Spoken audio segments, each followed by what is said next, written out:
Masuk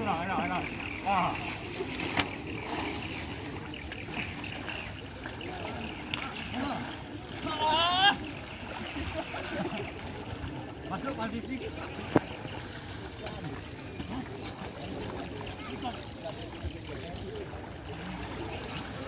Tiga. Pak sini Pak. Satu. Hadiah dulu Pak.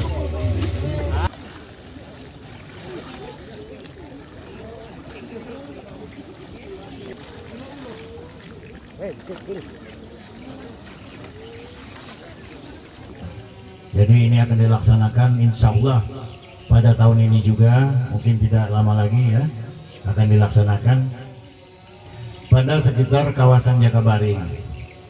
Nah, dalam kesempatan ini juga Bapak Ibu, kami juga memberikan bantuan 20 unit tong sampah yang di sebelah kanan saya. Ya, silakan tepuk tangan.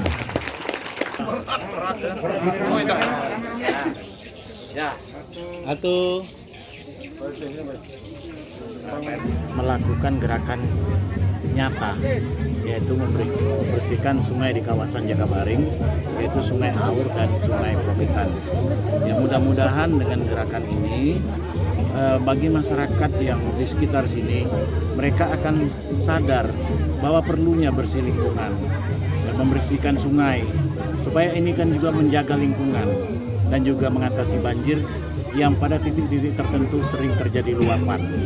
Nah, maka itu tentunya mudah-mudahan tadi juga Pak Alek juga sebelah saya juga sudah menyampaikan bahwa di Kota Palembang ini ada komunitas peduli sungai dan banjir.